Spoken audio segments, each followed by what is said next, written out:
Alan Marsh. Actually, I'm the chair of our local service district in St. Charles. I'm also on the board for the Regional Service Commission Kent. And we, just in the last couple of days, we were looking at our economic development program. And one of the first things on there was engaging the students.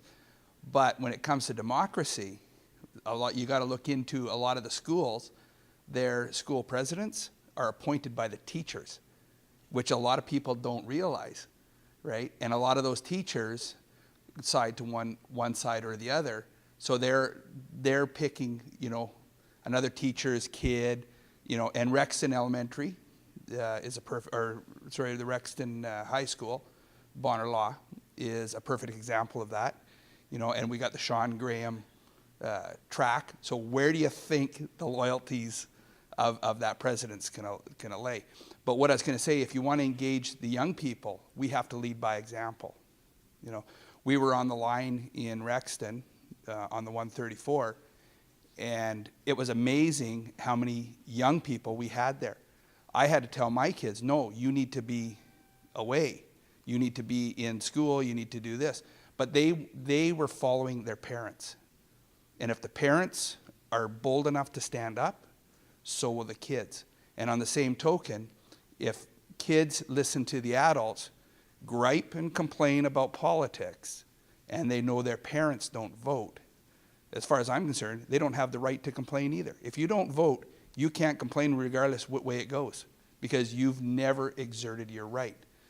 And another example is I wanted to say is where democracy gets squashed. In Kent County, a lot of people in Moncton don't know that when it came to the shale gas, we had a 14-1 vote for a moratorium. That was the mayors, all the LSD chairs, 14-1. When it was taken to provincial, to at that time Bruce Fitch, he said we didn't have the democratic right to ask for a moratorium. Well, we had a constitutional right to ask for it. The people had the right to have their voice told. He actually squashed our civil right by saying we didn't have a voice, regardless that it was the mayors, regardless that it was the LSD chairs. And that's where democracy took a huge hit, because they didn't want to listen to people that were elected by the people themselves, right? And that represented 33,000 people in Kent County spoke, almost 100% against the shale gas. And then our government turned around and said, we didn't have the democratic, and that was the exact words that they said.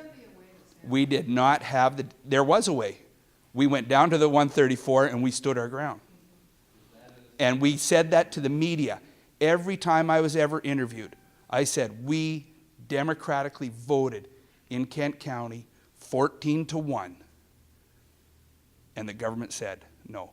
And you know how many times that was actually put on the media so that people of Moncton knew that? Now, and this is and zero. It never, I don't think it ever once hit the air that I'd said that. And I pointed that out every single interview I did. And I did over 30 interviews, right? And I don't recall one ever printing it, right? So if that can happen in Kent County, to councillors that may be here from Dieppe or Moncton, guess what? If you've asked for a moratorium in your zones, the government can turn around and say you don't have the democratic right, because that's what they said to the mayors up in our area. And you're right. He's right. We don't have the democratic right. Our system, we have the democratic responsibility, though. Absolutely do. But Yeah. we don't have any law. We don't have the government. Yeah. Right. They have the right. Our municipalities. Yeah. They don't have a hunt. Well, we have the right to ask. We have the right to ask. That's the difference. We have, and that's where they were wrong. We do have the right to ask, and they told us that we don't have the democratic right. So I think those are the things that we have to look at when we're talking about democracy, is how do we take back our democracy too, and make people responsible and make our politicians responsible. And when I think it was 2 weeks ago, one politician called another politician a liar in the legislature, and he got slammed because you're not allowed to call someone a liar.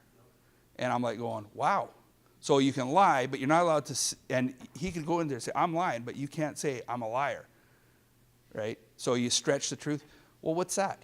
You know, if you can't call a spade, that's a problem. And if someone's going to lie, but you can't point that out, that's a problem. And we need to be able to get that honesty back in our cabinets, back in our homes, and it starts just like groups like this, demanding that honesty. I refuse to call certain people honorable. You know, Craig Leonard, he lied to my face. I pointed it out. I told him what his lies were. And he said, well, you know, you're supposed to address me as your honor. And I said, no, I don't.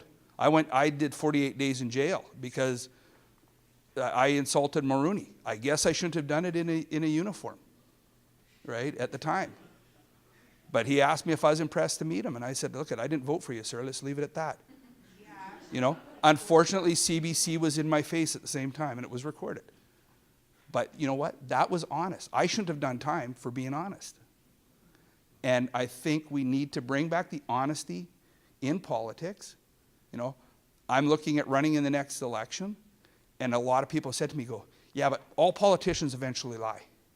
And I said, isn't that a sad statement?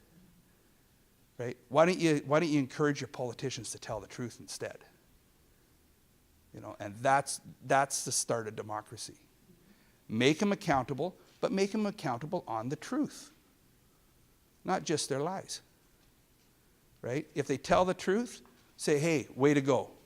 You told the truth. It may have hurt, but you told the truth.